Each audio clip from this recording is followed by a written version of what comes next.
trilhardário? Você tem noção do que é ser uma pessoa com 13 dígitos na conta corrente? Pois é, Elon Musk alcançou essa marca nos últimos dias. Estamos no mês de junho de 2026, falando sobre política, falando sobre eleições, falando sobre Momento Brasil, e entra essa notícia. Elon Musk, ele mesmo, o cara torna-se um trilhardário. Mas você pode estar se perguntando, Marcelo, o que que eu tenho a ver com isso? O que você tem a ver com isso é que, se de repente você se faz as mesmas perguntas que eu me faço, que seriam: por que é que no Brasil a gente não tem um trilionário?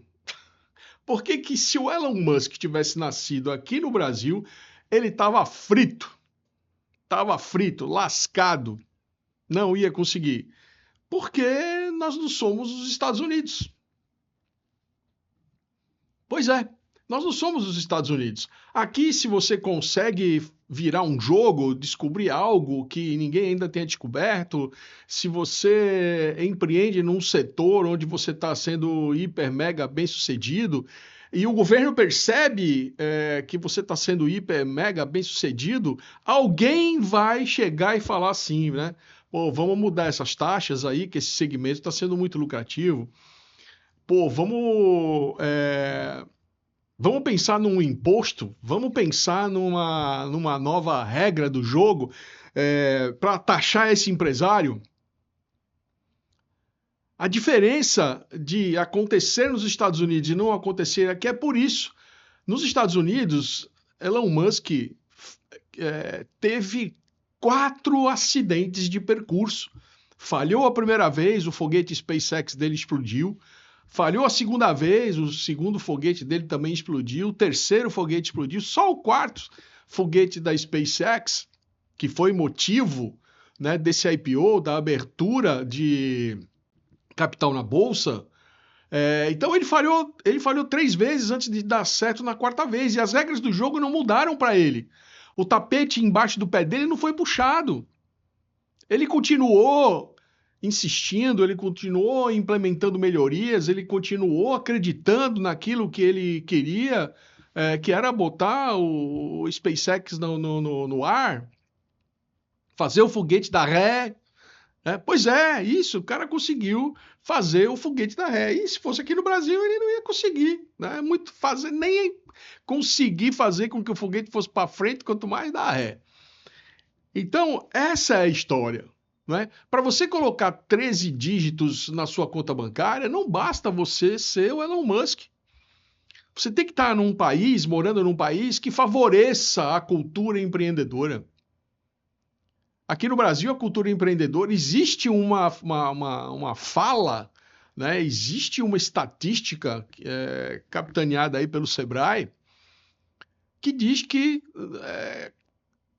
80%, 90% dos negócios construídos, das empresas abertas, vão falir antes de 4 anos.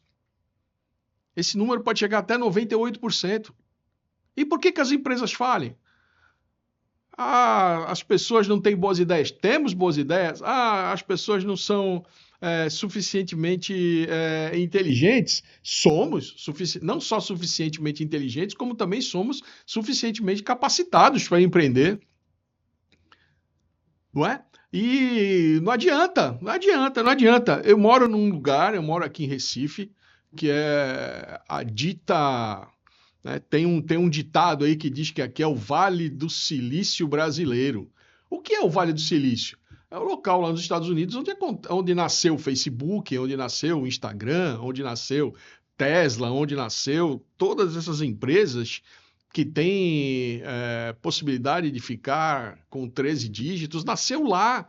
E por que nascem tantas empresas lá e não nasceu Não nasce aqui no Porto Digital, aqui em Pernambuco, não nasce um Elon Musk, não nasce um Facebook, não nasce um Nada de, mas aqui tem capital da inovação do Brasil. O que que adianta tu ter uma quantidade de inovações e investir caminhões e caminhões de dinheiro se logo na sequência, né, quando antes de completar 4 anos, esse negócio vai fechar, vai quebrar.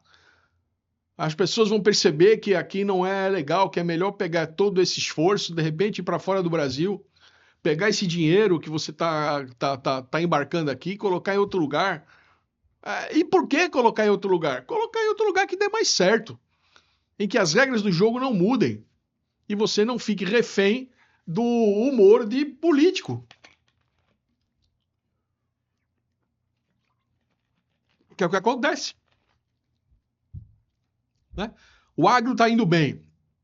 Aí vai alguém lá e importa uma praga da Amazônia para os cafezais e acaba com os cafezais de Salvador.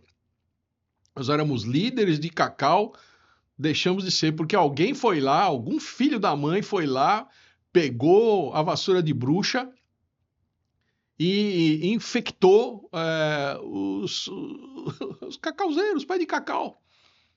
Alguém foi lá, descontente com o agro, e aprontou essa safadeza com o pessoal do cacau. Tá indo bem a carne, aí vai lá, JBS se mete, né? JBS, lembrando dos escândalos da Lava Jato, lembrando que é dos irmãos Joesley, e os caras vão lá e se metem nisso. Hoje eles são os maiores fornecedores de proteínas do mundo. Os caras que foram protagonistas da Lava Jato, que conspiraram, que criaram problemas enormes para o Brasil e para todos os brasileiros. Então, a gente fica, sabe, orgulhoso de ver o Elon Musk. É um cara que eu acompanho. Eu acompanho poucas biografias, mas a do Elon Musk eu acompanho já há muito tempo, porque é bastante interessante a biografia dele, do Steve Jobs, do cara lá do Windows. Eu acompanho desde sempre. Então eu acompanho desde as primeiras aspirações dele de colocar um carro, né, do primeiro marketing dele, né, pegar um carro da Tesla e fazer com que esse carro entrasse em órbita no planeta, eventualmente fosse até Marte. Né? Então eu acompanho esse cara há muito tempo, eu acompanho ele empreendendo e eu vejo que ele é extremamente merecedor. Alguns vão dizer para mim, Marcelão, mas ele apoia o Donald Trump, ele está metido na política. Não me interessa. Não me interessa. O que me interessa é que ele, depois de 3 fracassos no que diz respeito à SpaceX, que foi a empresa que teve a abertura de capital na Bolsa, a empresa que propiciou que ele se tornasse um trilionário, propiciou também que os seus funcionários, olha só, quem era trabalhador da SpaceX, né, quem estava lá ao lado do Elon Musk esse tempo inteiro, recebia, era obrigado, vinha descontado em folha corrente um percentual relativo a ações da empresa. Exatamente, né? Então, o sonho que ele tinha, que o Elon Musk tinha, ele compartilhava esse sonho com os seus colaboradores e falava para ele, compre, incentivava as pessoas a comprarem ações da SpaceX. Punha lá um pedacinho na conta do cara, já vinha descontado em folha de pagamento, fazia com que os colaboradores adquirissem cotas da empresa. E sabe o que aconteceu?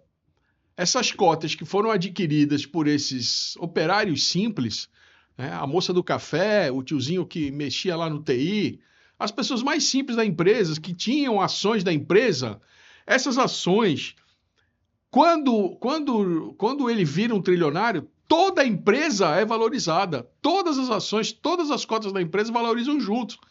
Então, não só ele se tornou um trilhardário, como ele levou junto consigo mais de 4.400 colaboradores que se tornaram instantaneamente milionários. Exatamente. Então, aqui no Brasil isso seria impossível. Alguém ia chegar lá e ia criar um imposto sobre essas ações, alguém ia chegar lá e ia arrancar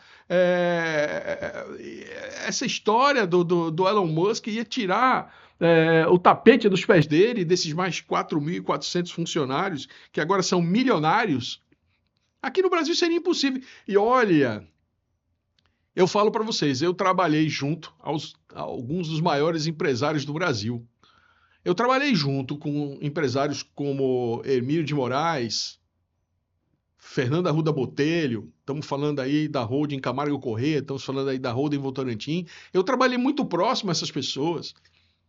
São pessoas extremamente corretas, com um caráter ilibado, pessoas que propiciam, que geram empregos, muitos empregos, milhões de empregos espalhados por todo o Brasil. Né? E a gente observa a luta diária que é. Eu trabalho hoje aqui em Pernambuco, numa empresa que é voltada 110% à tecnologia e inovação, que tem produtos premiados já no Brasil, e a luta diária que é para fazer caixa. Por quê? Está melhorando aqui alguma coisa, e a gente trabalha basicamente muito fortemente com produtos educacionais, vai lá, presidente da República puxa o tapete do MEC ou tira recursos das universidades e a gente começa a sentir essa água também subindo para nós. Ou seja, você ficar suficientemente bem financeiramente no Brasil não depende só de você. Aí você vê os caras que vão lá e entram lá no escândalo do Banco Master, os caras que entram lá no escândalo do INSS, porque parece que é o único jeito do cara despontar. Parece que é o único jeito de um brasileiro comum avançar na cadeia alimentar e se tornar um milionário ou um trilhardário como Elon Musk. A gente não tem nem em quem se inspirar aqui.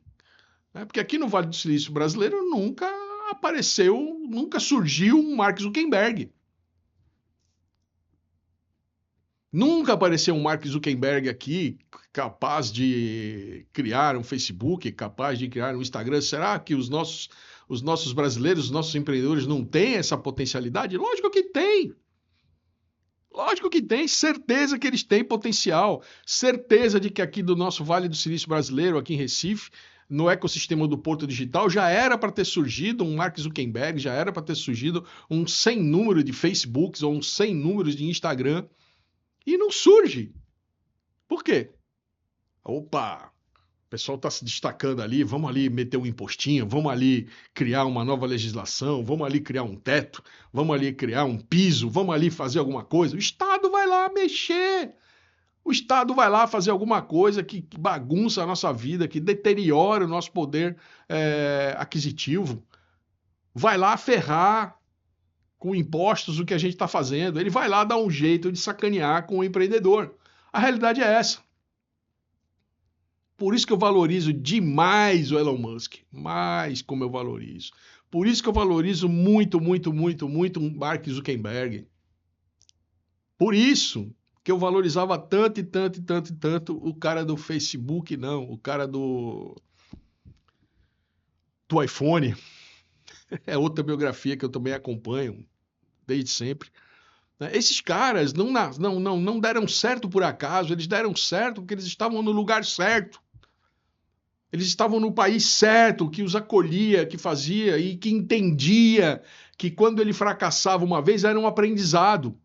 Quando ele fracassava 2 vezes, eram 2 aprendizados. Quando ele fracassava 3 vezes, eram 3 aprendizados. E esse cara ia voltar cada vez mais cascudo desses tombos e dessas quedas. Então, quando a gente está falando de um Steve Jobs, certamente ele caiu muitas vezes. Mark Zuckerberg caiu muitas vezes.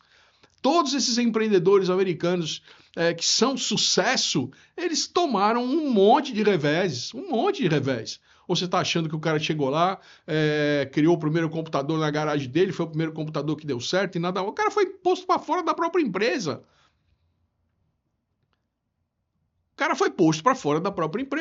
Steve Jobs. E no que ele foi posto para fora da empresa, a empresa caiu, despencou de sei lá quantos bilhões para 10% daquele valor. Foram chamar o cara de volta. A empresa voltou para o patamar de novo. De sucesso. Então, o que acontece? Aqui no Brasil a gente tem empreendedores muito sofridos.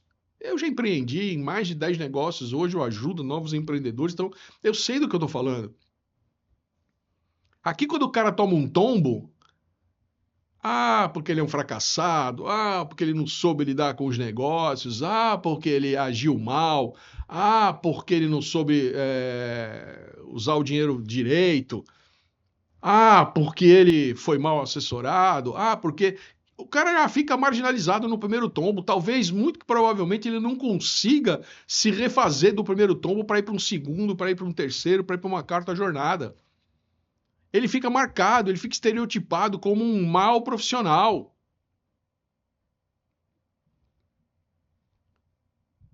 Eu conheço inúmeros caras que tomaram tombos e que nunca mais conseguiram voltar para o ecossistema, para o mercado de trabalho, foram virar CLT. Que mal nenhum em o cara se tornar CLT. Entenda o que eu estou falando. Eu estou dizendo que só que o cara que tinha capacidade de empreender, de se tornar um baita profissional, foi virar CLT, foi virar empregado, porque a capacidade dele empreender foi tolhida. E ele percebeu que o ecossistema não é favorável aqui no Brasil para o empreendedor. Não é favorável. Taxas, impostos, encargos. Então, o chão se move no pé do empreendedor aqui no Brasil.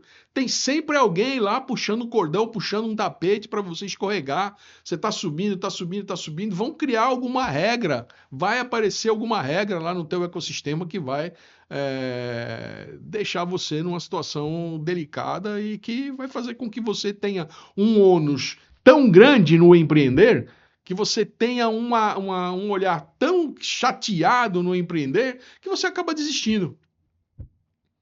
Que também nada de errado em você ir fazer um concurso, nada de errado em você ser CLT, nada de errado em você ir empreender no CPF de outra pessoa. Hoje eu faço isso, eu empreendo no CPF de uma outra pessoa, de uma outra empresa, de outros sócios. Eu sou triste? Nem um pouco. Sou extremamente feliz por isso, por ter tido essa possibilidade, estar tendo essa possibilidade, estar ativo, economicamente ativo no mercado de trabalho. Agora, não tenho em nenhuma das minhas visões, um cara com mais de 60 anos, o vislumbre de me tornar um trilionário, muito menos um milionário como Elon Musk. Por quê? Porque mesmo que eu estivesse no lugar certo, fazendo a coisa certa, eu tivesse encontrado o produto ou o serviço mais disruptivo do planeta, que eu tivesse 10 possibilidade de me tornar um Steve Jobs, um Elon Musk, eu não iria conseguir. Aqui no Brasil eu não iria conseguir. Por isso que muitos pesquisadores se formam e são rapidamente cooptados para o mercado internacional. Vão embora, saem do Brasil. Por exemplo, o mercado de games é um desses mercados. Nós temos 2 instituições de ensino superior aqui em Pernambuco que formam profissionais da área de game. Vê se eles ficam aqui no mercado. Eles são cooptados pelos grandes estúdios, pelas grandes empresas e vão embora do Brasil, estudar lá fora, trabalhar lá fora, crescer lá fora, integrar times lá fora. Porque aqui no Brasil ele não encontra um cenário, ele não encontra condições favoráveis para empreender e para ser um profissional trilhardário. Então, parabéns a Elon Musk, parabéns ao mercado americano que propicia essa segurança para o empreendedor cair, se levantar, dar com a cara no muro, voltar de novo e empreender 2, 3, 4 vezes até ele alcançar o sucesso. Parabéns ao mercado brasileiro que não permite isso. Parabéns ao mercado brasileiro que cria barreiras de acesso para esses empresários novos que vêm com grandes ideias e com grandes possibilidades. Parabéns ao mercado brasileiro, ao governo brasileiro que gosta de puxar o tapete do empreendedor e fazer com que ele continue sendo um medíocre colaborador. Tá bom? É isso. Então, sem demérito, hein? Volto a repetir. Quer ser colaborador? Vai ser colaborador. Quer fazer concurso? Vai fazer concurso. Quer empreender no CPF alheio? Vai empreender no CPF alheio. Agora, empreender aqui no Brasil, só para os fortes. Muito fortes. Porque, de outra forma, não dá não. É isso, pessoal.